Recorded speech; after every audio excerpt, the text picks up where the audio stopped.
No, we're going to have a nice, authentic conversation. How's everybody doing? Ooh, not the low energy. We need some coffee in here. Well, thank you all for joining us for this session. My name is Brandon Gonez. For those of you who don't know, I run Gonez Media Inc., which is an online independent media company located here in Canada. We have a couple of different productions. One is the Brandon Gonez Show, which covers news and entertainment and current affairs. And we also have News You Can Use. And I'm on stage right now with three amazing people who are at the forefront of the transformation that we're experiencing in this industry. But let me give you a little tidbit about what we're going to talk about here. And I have my notes on my phone because we are digital first.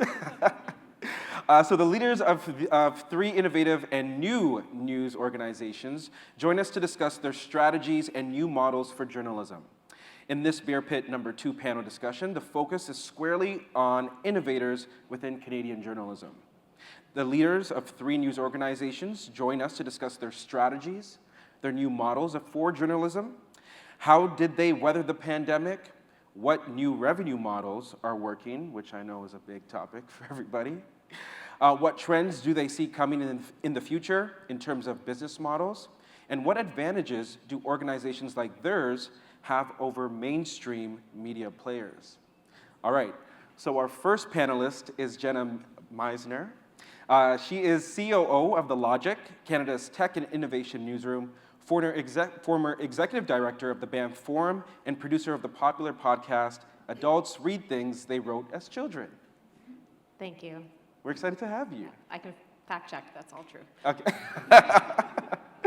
Our second panelist is Jeff Elgie. He is the CEO of Village Media. Village Media owns and operates a network of 21 successful community news websites and powers 46 other local news publishers around the globe within the technology, programs, and support they need to be successful. Hey, Jeff. Hey, thanks. And we also have the amazing Linda Wood. She founded Canada's National Observer in 2015 with the mission of putting climate change front and center right here in Canada. CNO's team of climate experts and journalists have done just that, telling the story of the economic, human rights, and public health impacts of global warming while celebrating innovation, people, and solutions. Hey, Linda. Hey. Alrighty, well, let's get right into it. What I want to know from you all is, why did you start your organization? What was your why? And it's an open floor. I mean, I'll go first. I did not start The Logic. I came in about a year after we launched, and I can tell you that it's been an exciting 4 years. Our birthday is on Sunday. 4 years, which I think is... Well, let's give that a round of applause. Thank you. I think, as my panelists can appreciate, that it's a hard business, and so we're really proud of 4 years. So, no, I did not found the company.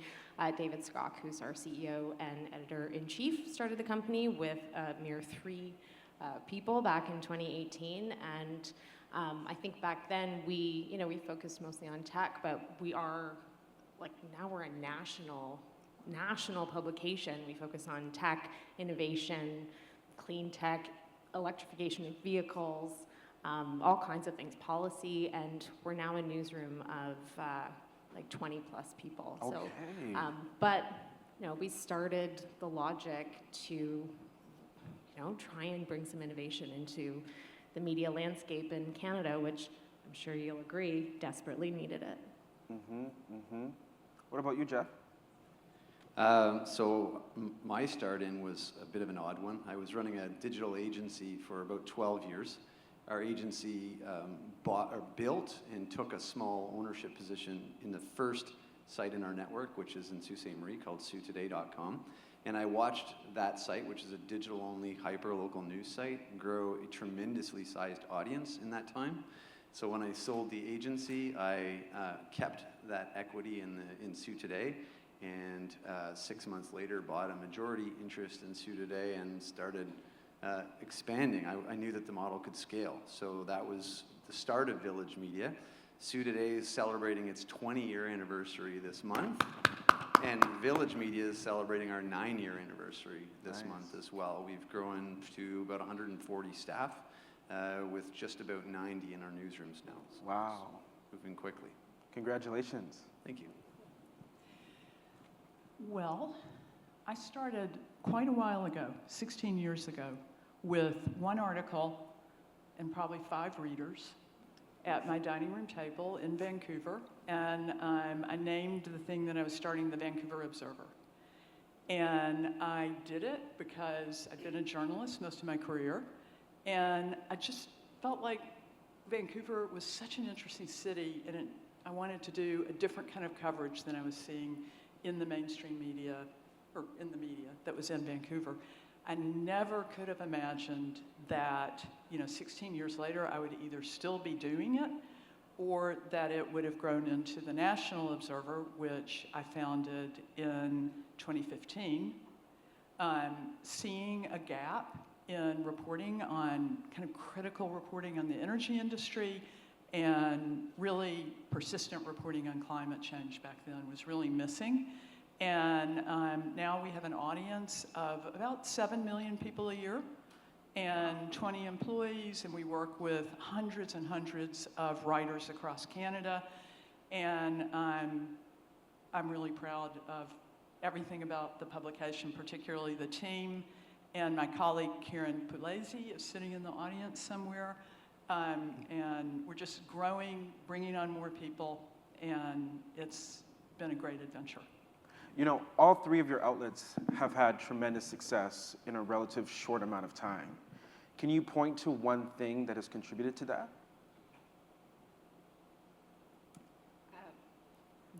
The changing behaviors of readers in Canada, being willing to pay for quality news, quality independent journalism, definitely. I hope we can all agree here that Canada's a little behind there, but we're catching up.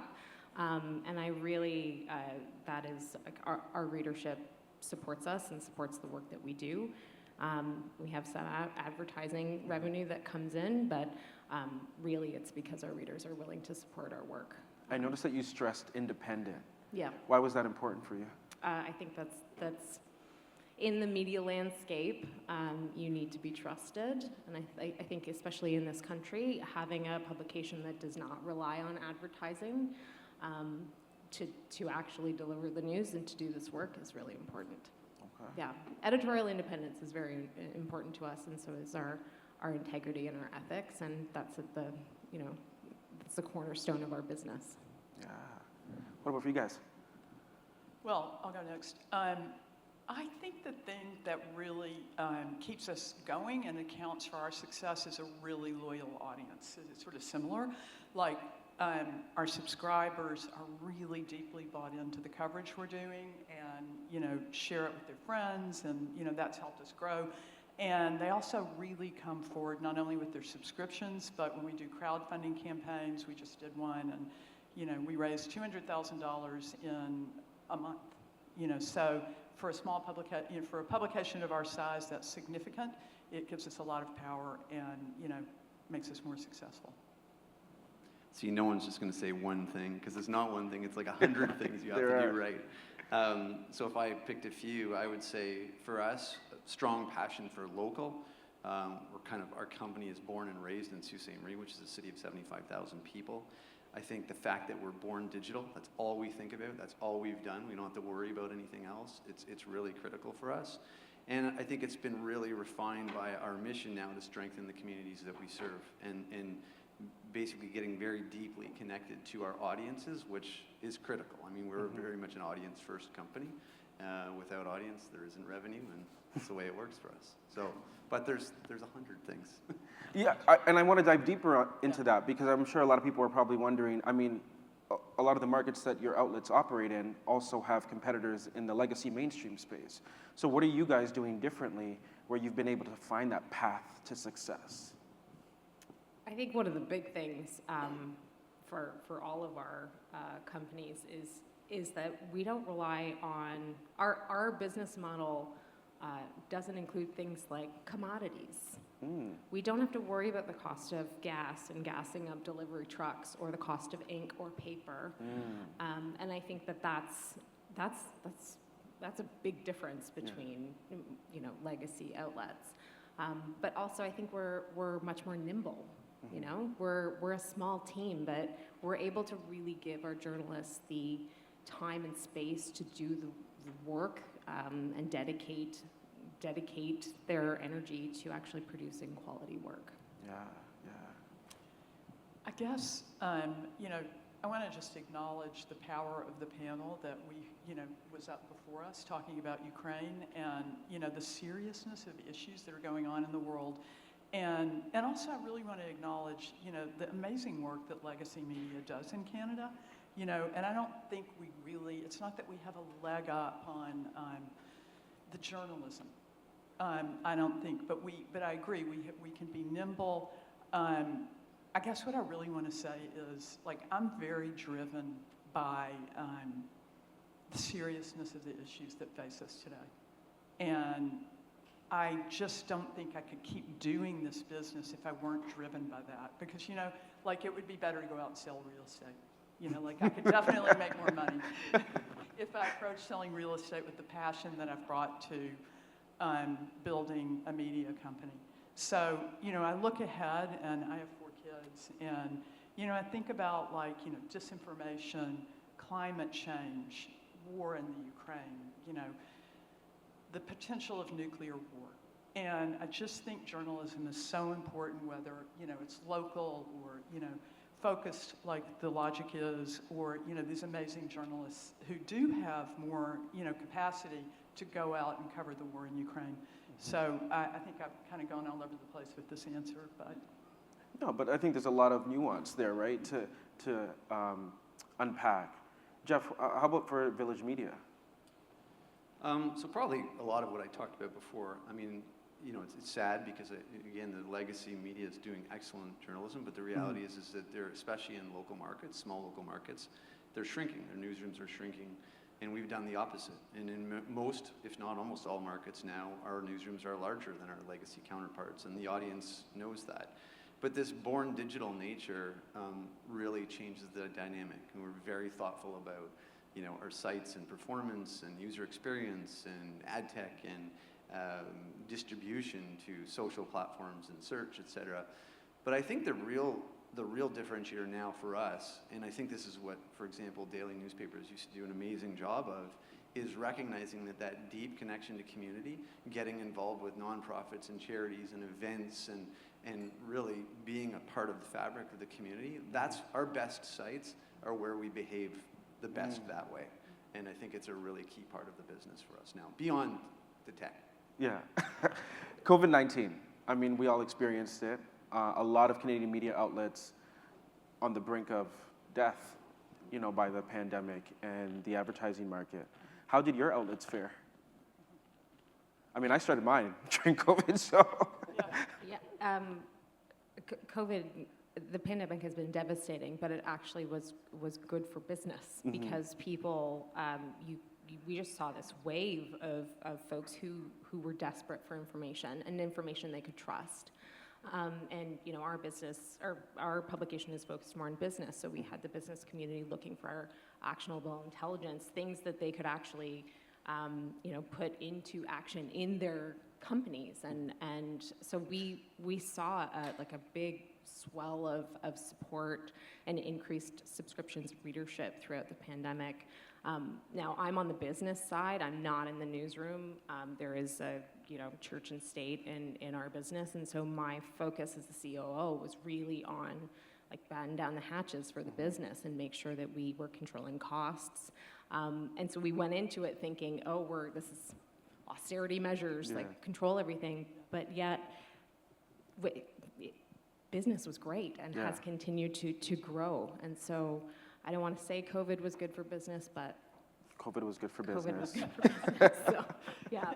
I guess I just want to, it's taking me back to when it first hit. And, I'm I've got 3 teenagers, a dog and a husband, and the office in my apartment in Vancouver. Yeah. And that's where I'm stuck now for the I don't know how long. And I'm sure you all had similar experiences. But it was just we were all mushed together. And I just had to take, I was just stunned by it for a moment there. And I for sure thought, this is it. This is going to take us out of business. And was shocked by, again, like we barely didn't do anything. And in March of that first, lockdown year, our subscribers just piled in, and we had many more subscriptions and a lot of, just donations and stuff. So I think what it showed me was, people had a hunger for, obviously people were watching the news like hawks, but they had a hunger for real news. And we also committed, even though it seemed like maybe not a great bit, we were just like, well, we're going to go on and cover climate change. We know that's not what's on everybody's mind, but that's our mandate, and we're going to continue, and we did, and I think that paid off for us. We have a similar story. I mean, it sounds terrible, but COVID supercharged our business. We didn't know that was going to happen. I remember when it first started to hit, getting those, I was very connected to the sales team because I wanted to know what they were hearing and who was canceling. And so inevitably, restaurants were canceling and events were canceling. And then I remember the moment in time where one of our larger clients, which is an auto group, called and wanted to cancel. And it was like, first of all, let's build, how are we going to not lay off staff? How are we going to get through this? Because we don't know how long it's going to be. But let's pivot really quickly. And the sales team did a tremendous job. We saved that auto dealer by convincing them that they needed to communicate to their customers. We helped them book virtual appointments, virtual test drives. We saved large furniture stores by building virtual showroom tours for them. We started finding new clients that had a need to communicate with the cities. So it was the municipality, it was health units, it was post-secondary institutions, it was school boards that had a need to communicate about what was going on. The audience went through the roof. All of a sudden, local was more essential than ever. I remember the first case of COVID in Sault Ste. Marie. We published it within minutes of it coming out, and within an hour, 25,000 people had read that story in a city of 75,000 people, and you realized the significance that we could have in informing the community. So we built widgets and guides and links and stats for everyone very, very quickly. We've more than doubled our size since the pandemic started. We had 65 staff going in, and we're about 140 now. So it was good for us, which sounds terrible to say, but It's not, I don't think it's terrible. I mean, a lot of times when there's upheaval in the world, that's sometimes where you see the most innovative ideas come about. But what's interesting that from what some of you guys said was trust, real news. And I don't think it's any secret that there is a trust crisis with mainstream legacy media happening, not just in Canada, but around the world. Do you feel like your outlets have benefited from that? I'm a little uncomfortable making that correlation because I think that disinformation is deeply problematic to our democratic institutions and society overall. But trust and integrity in the work that we do, like I said, is the cornerstone of our business, and everyone in our newsroom knows that. And does that mean that me on the business side, sometimes I lose out on sales deals because it just is not, doesn't work with the, rules of our newsroom? Fine, but we would never jeopardize the trust of our readers and the integrity of our work. So yeah, I don't really want to draw that correlation for me personally and for the logic, but yeah, disinformation is a huge problem. We're going to talk about it shortly. Yeah.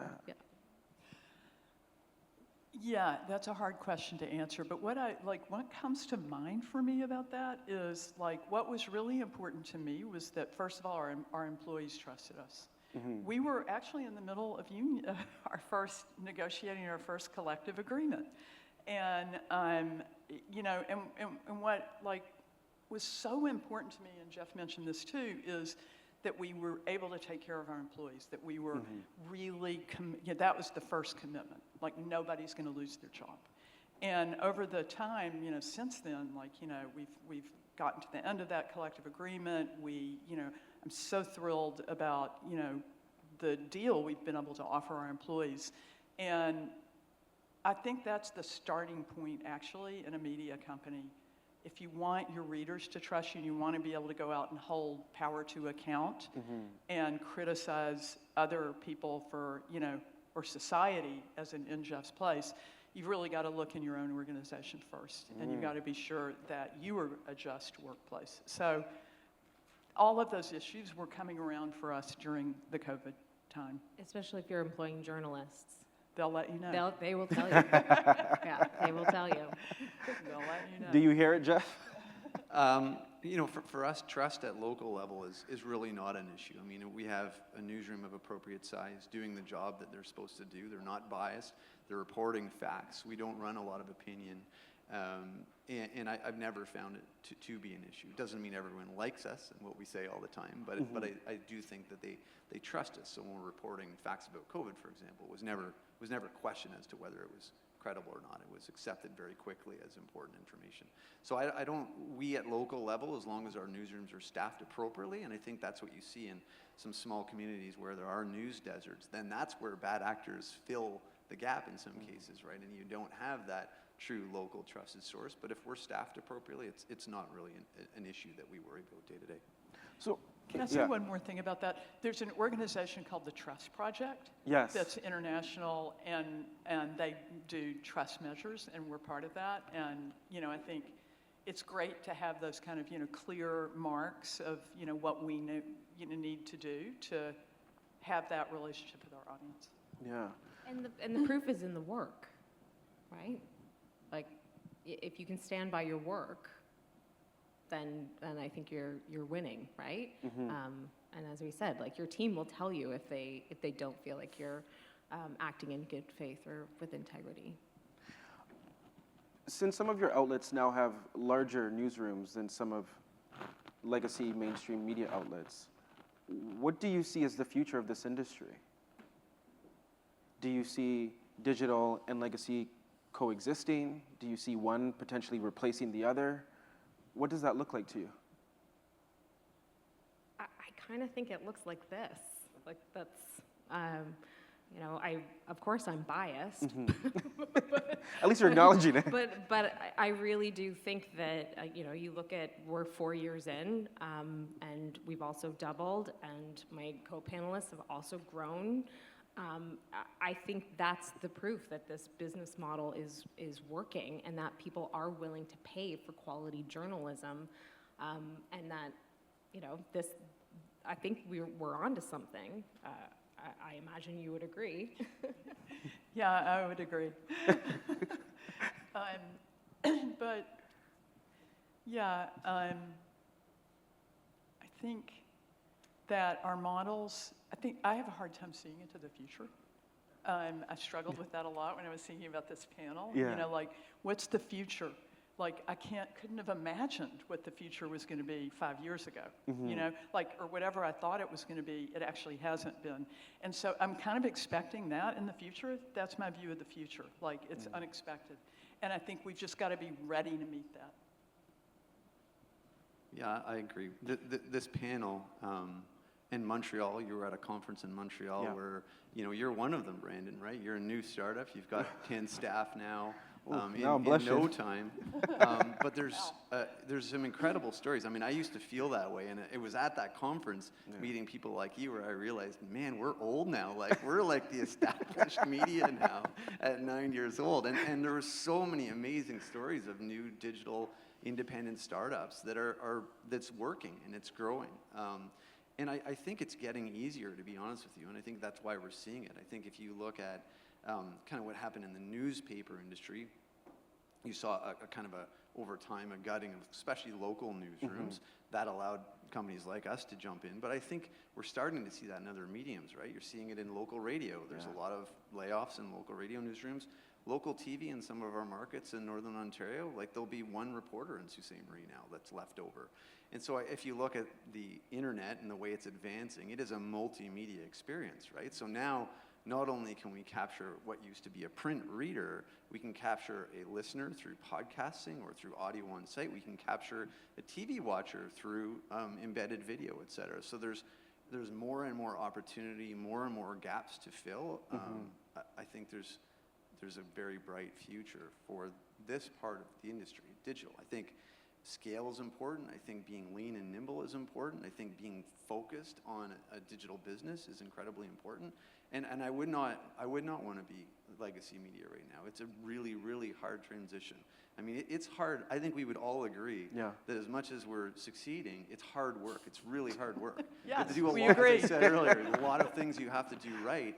But we have all those benefits of starting from scratch, right? And building it that way.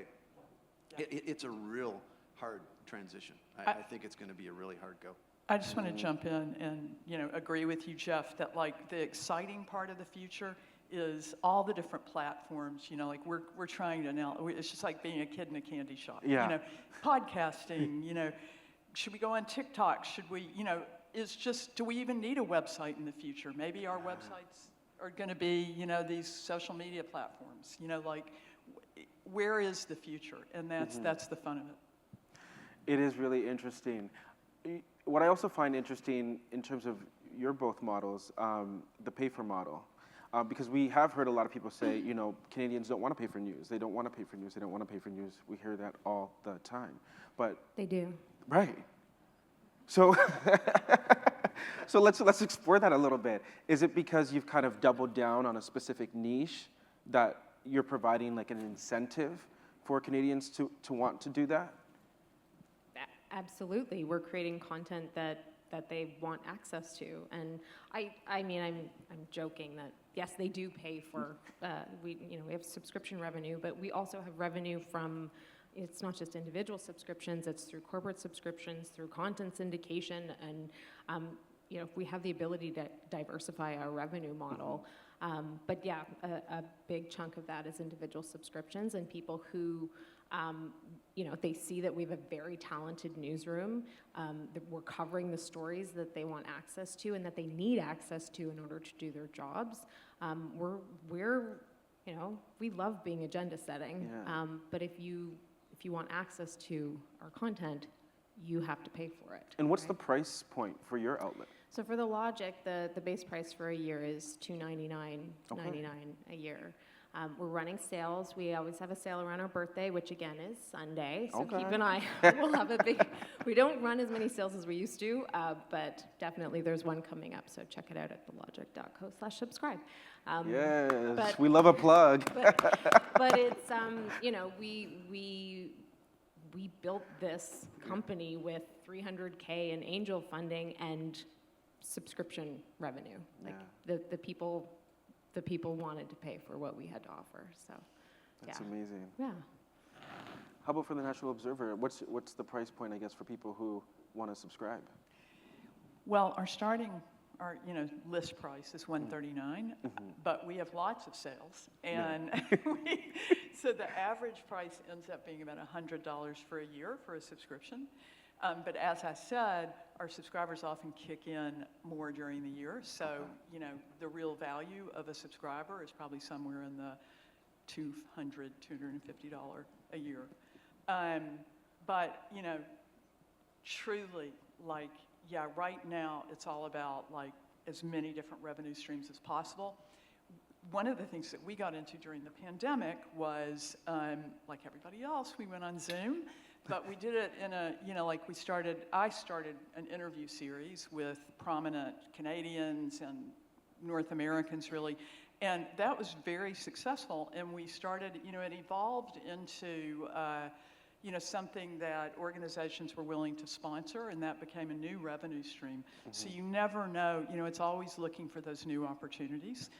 So for us, it's like we're sort of divided between subscriptions, philanthropy, and then we also get government funding now. And, not sure how long that's going to last, but... Do we want to go into that debate? Well, it does.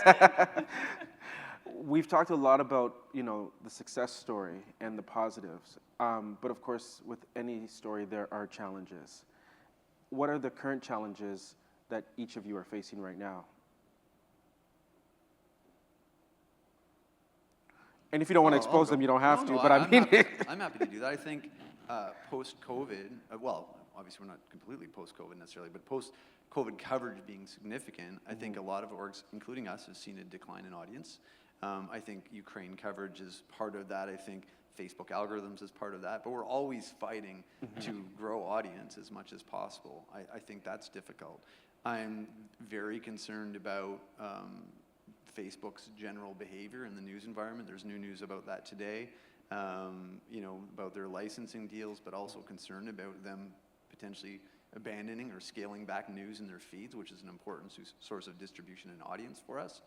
I think, this pivot into experimenting with audio and video, which we're doing more and more of, it's not necessarily in our DNA to do that, and so learning there and making the right steps is important. I think monetization is like this is what we think about all day long, right? Is like audience, and then how do you monetize that audience? And we're not a subscription, so it's developing product that works for local businesses, that demonstrates real value for local businesses, and that's complex, and that's ever changing because the whole environment's always changing, right? Yeah. To Linda's point, there's always something bright, shiny thing to chase, right? and just being careful about that alone is important. That you don't, divert attention from the core business by chasing something that's not going to drive audience or revenue. And there's like, I could sit here all day and talk about the challenges in the business. There's always challenges in the business, and I guess that's what makes it kind of fun. But And to Jeff's point, like at the Logic, we're very, not that we move slow, because we move fast because we're a startup, but like we're very deliberate in any sort of new projects or initiatives that we take on.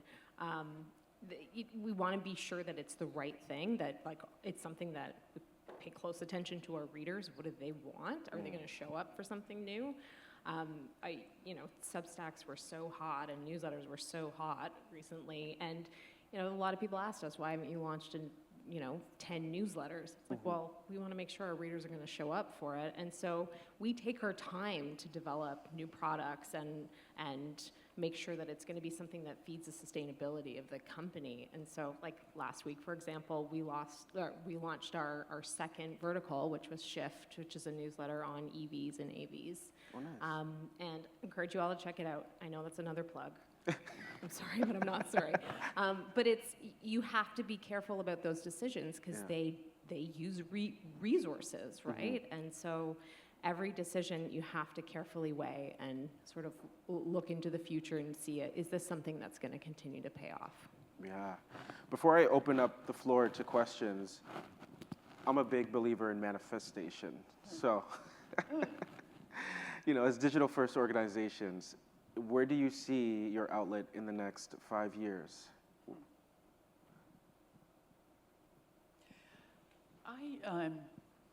I see us as the progressive voice of Canada in 5 years, that we will have saturated the audience in Canada, like, the 3/4 of voters in Canada, vote progressive, but for one of the, NDP, Liberal, Greens. And I really see us as, the Toronto Star was just bought by more conservative owners, and, most of the mainstream media is owned by more conservative-leaning people. So I see us as really serving that audience and having moved over the Globe and Mail, gotten all their subscribers. You got to say it to believe it. Yeah, and that's what I believe will happen. All right. Well, I don't know if there's any Globe and Mail folks in here, but Sorry, Globe and Mail folks. I'll clap for it. Go ahead, Jeff. It's no secret, Village's interest is to continue expanding our owned and operated properties in Ontario. So we're in 18 cities and 2 business publications in Ontario right now, and we'd like to be in most cities in the province over the next 5 years or so, coupled with scaling our licensing division across the country and into the U.S. The interest in licensing for us is to build out a collaborative partner network, which would be a substantial coast-to-coast network of local news sites across the country. That's where we're going. Move over Post Media. I didn't say that. Patch. I did. Patch. Move over, Patch. I'm going to get myself in trouble. When we launched in 2018, there were sort of like 3 guiding principles that like continue to this day. So it's not really manifesting, it's just how we like think about our business and think about how we want to operate in this country. And the first one is making sure that we're contributing to making Canada an amazing place to live and work. Second is that we're creating space for Canadian journalists to do journalism, quality independent journalism. And the third thing is making sure that our team has, can make a great living and support their families. And so whether this is manifesting it or not, if we can continue to do that and continue to attract talent, we have such, again, I'm biased, but we, I think, have the best business newsroom in the entire country. Wow. And I'd love to see that grow and see our coverage areas grow, but that doesn't happen without those three things continuing to happen. So bring it, universe. There you go. I love to hear it. All right. I want to open the floor to anybody who has any questions, because, I mean, these are the people who are literally trailblazing and are doing it the right way. So I see a lot of hands. Okay, we have the mic. I have a question. And Actually, if you mind standing up as you ask the question for the camera? hello. I'm supposed to be passing this out for other people to ask questions, but I do have a very brief question. Jeff, you put out on LinkedIn 2 days ago, I think, asking, hey, any pure play digital put out a print edition? Are I you saw actually that thinking too. of putting out a print edition? And others, would you think of that as well, and why? We are. We're thinking a lot about it, and I put that out there, and it's been great because so many people have reached out from all over the world with their own experiences in doing it. There's a few reasons we're thinking about it.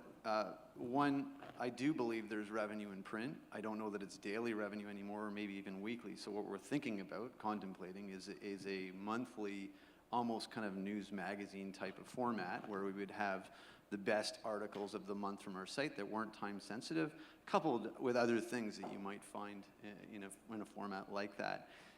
So I think we leverage, we're going the reverse, right? So we've built sustainable models where the site is covering the journalism, the site is covering infrastructure and the sales team. So if we can repurpose our content into print and we can make distribution efficient, we believe first that there's revenue there. Second, one thing that I struggle with, we've always struggled with, and I'll relay my own experience. I've always said that, in Sault Ste. Marie, my kids were ski racers. So I always said that if they won a race and their picture was on our site, which reaches arguably way more people than any other media in the city does, I wouldn't value it as highly as if I'd seen it on the front page of the daily paper. I still feel that way. People still feel a connection to print. It's tangible. I think it will add to the credibility of our organization overall in that market. I think it will give us more influence and impact in the community. And I think I'd like to see it serve as a bit of a permanent record of the goings-on of the community in print format. So yes, I never thought I would say this, but we think a lot about this these days, and we'll probably try it. We did a print edition years ago. It was amazing. And I'm also thinking about a monthly magazine with national. We should talk. Can I ask, how come you guys stopped it? Back then, we just didn't have very much money, and it was like we pulled all-nighters for like a week, and it was just too hard. Got it. Okay. Question over here. Should I stand? Or okay. Yeah, stand up. Okay. And say your name. I'm Christina. I have a question about the logic. So how do you guys decide the ratio of like tech innovation and solutions-based startup coverage and tougher business coverage that holds companies in those same industries accountable? And have you experimented with that ratio at all, and how it affects your relationships with your audience as well as the businesses that you work with? That is a great question for the editorial team. As I mentioned, there's a church and state at the Logic, and I am very much on the other side of the wall, but I can tell you that we have the best editors in the country. Again, I'm very biased, but I think they're Maybe not in the country. editorial team. Maybe not in the country.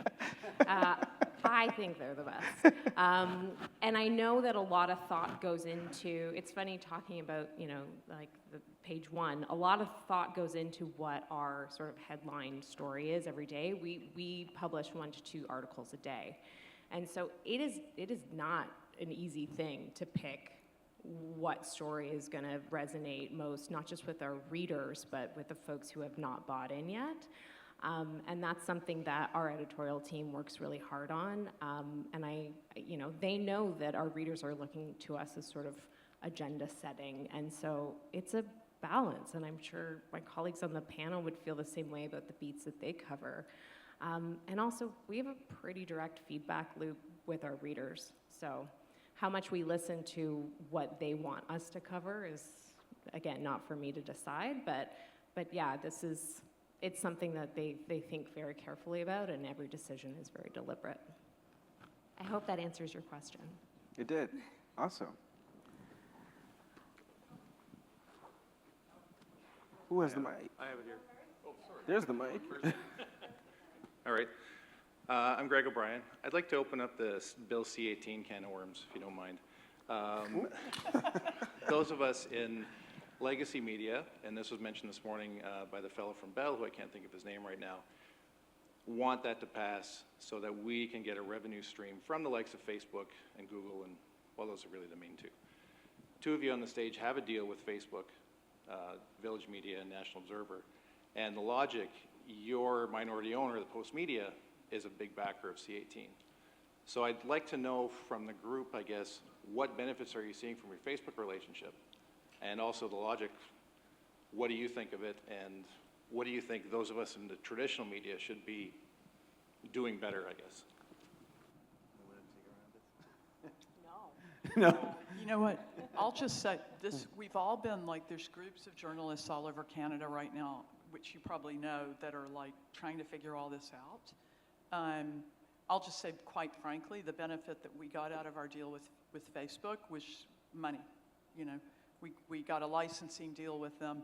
Strangely, they've still never actually used any of the content. I don't get it, but that's what we get out of these deals. Yeah, and we have a deal just for transparency with Google as well, and that really, Google's a little different. There is a different surface, which is News Showcase, so it does generate some traffic, but primarily these deals were financial. So we all agreed we weren't going to talk about C-18 because we've all been talking about it a lot. You probably know there's a coalition of independent publishers, now about 120 of us, that have raised some concerns with the bill, but we don't all necessarily, I don't think, there's many disagreements with respect to the bill. Some people want to see it completely scrapped. Some people want to see it go as is. Some people want to see it amended. The priority for the coalition is just to make sure that if it is implemented, that it is implemented fairly. Our view is that if there is money flowing and it's negotiated across the country, that it be based on newsroom expenditure and in a proportionate or fair share of that, no matter the size of publisher. That's really what, at least me personally, I'll speak for myself personally, that we're trying to make sure happens. Village is in an interesting spot because we already have these deals, but the reality is that deals themselves are unfair to the industry. We have it when some of our competitors don't. It gives us a competitive advantage. We have money coming in the door every month right now that they do not have. So we're fighting for fairness. That's what we want. If C-18 goes through, and it's very complex, there's lots of nuance to this. That's the primary thrust of at least what we're saying. There could be a whole session on C-18. And yeah, we've been talking a lot about it. And the logic does not have those deals. We took a one-time COVID emergency something or other $5K US grant that happened to be funded through another organization by Facebook. That is all of the Facebook money we've taken. They are one of our advertisers, so I'll disclose that too. But we don't have a deal with big tech other than that. I will say that C-18 is complicated, and I think what we'd like to see is fairness as well. And I think for the logic, we have seen firsthand that these deals that have been done between private companies that are not disclosed, they're putting a thumb on the scale of this industry. And we're competing for talent in a real way that harms us, and that is unfair, and that it hurts journalism in this country. And so it's not a perfect bill. I don't think it's ever going to be perfect, but I can say I'm really grateful that these conversations are happening in public because I think the public is hearing about some of these things that have been going on for a long time for the first time. So, yeah. I don't know if that answers your question. Does that answer your question? Yeah? Sorta? Okay.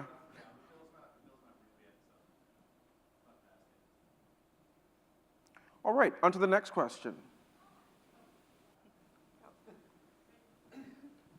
Hello. Hi. Stand up, stand Oh up. gosh, I've had too much coffee. I'm literally shaking. This is my third one. Hi, my name is Megan. I'm from Cottage Life, so unlike a lot of people in this room, I'm from publishing.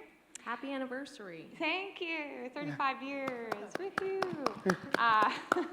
Which makes us kind of uncommon for magazines anyway in Canada. But much like some of the struggles you've shared, we also share in trying to grow our audiences. And I was just wondering if you had any tactics that you could publicly share with us in terms of how you've been able to grow and attract subscribers and visitors to your websites. I'll start. We spend a tremendous amount of time on audience acquisition. Part of that's what we cover, of course, and learning from that and shaping our newsrooms in some sense. But a lot of it is paid acquisition. So we, for example, will use Facebook and buy Facebook ads and campaigns to drive leads, to drive newsletter subscribers. We spend a lot of time thinking about on-page organic acquisition of subscribers, newsletter subscribers in particular. So newsletters often drive part of our go-to-market strategy for new cities, but also developing new audience. And I think getting really smart at paid acquisition can go a long ways. But it too, there's no formula that you just set it and forget it. It's constant maintenance and tuning. But I would say that's been a real big part of our success. I would say, that we have tried so many tactics, and we're always experimenting. We're always trying to come up, with the new thing. I think a big part of it for us too is just, the user journey on the website, like the technology that allows us to understand how readers are behaving on the website, which ones might want to subscribe. And then, like Jeff said, for us too, newsletter acquisition is huge. We have 2 amazing weekend newsletters. The best climate newsletter in Canada for sure on Sunday, called Zero Carbon. And so that's where we're really growing. We work hard on that, and then we really talk to those newsletter subscribers. Very personal letters explaining to them why it's so important that they subscribe. And that's been very successful for us. We have a very high rate of converting, much higher than the industry average of converting our newsletter subscribers to paying subscribers. Data. Become obsessed with your data. Analyze it every day, every week, as often as you can, and pull out the trends. See where people are coming in, see where they're leaving. We are obsessed with, we operate as a SaaS business, so we're obsessed with churn, and we are constantly monitoring those numbers. And on our editorial side, we've got reporting that we share with our newsroom leaders every week. So that's one part of it, is know your audience, know where they're coming in from, and you'll start to see some trends and things that you can maybe experiment with to get those numbers up. And the other thing is, email is very powerful, and that, I think, is sort of part of the secret sauce of the logic, is that we've been able to bring people in through email marketing, and it's not rocket science, but you definitely need a strong growth marketing manager. So make sure you've got the right people on your team who can help you with those strategies and who can look in the data and see the trends. Does that answer your question? Awesome. We have time for one last question. And I get the last question. All Thank right. you. Squeezing in the last question. Just to build on your audience, could you guys, each of you, tell me a little bit about who your audience is and where your strongest demographic is? I'm curious.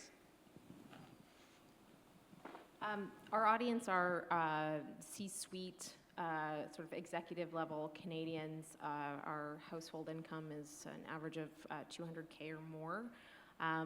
We've got a fairly young audience, but they are business professionals. and they're leaders in their companies. And we know they're going to buy an EV in the next 6 months. That answers your question. We have, there's two ways I look at our audience. One is, the masses of people that just come to the website who are not newsletter subscribers and they're not paying subscribers. And that audience skews young, and it's largely, the biggest portion of it is in Ontario, and obviously they care about climate and environment and the kinds of, related issues that we cover. Our subscribers are, by their own definition, concerned about corporate control of the economy, climate, environment, and they say that they are the people in the community that other people come to and, listen to. So they consider themselves influencers. And, we're constantly asking that question. It's a discussion that goes on a lot of who our audience is. And, yeah, we have a pretty broad audience. And I know we're out of time, but just quickly, ours is obviously local. We have a very key metric that's all we think about. It's a brand lover segment, which is someone who visits our site a minimum of 15 times a month, but on average visits between 32 to 37 times based on the market. So we call them our daily reader segment. Village seeks to achieve 25% of the entire city population falling into that segment. 100,000 people in a community, we want 25,000 of them reading us every day. They are not under 20. Very few are under 20. They are 25 and up, with a real weighting 45 and up, but it depends on the source. Social and mobile is younger. Tablet and email is older. There's skews all over the place. But really, our audience is 25 to 100. Answer your question? Awesome. And on that note, thank you all for this wonderful Brandon. panel. Thank you. Let's give Thank them a round of you. applause.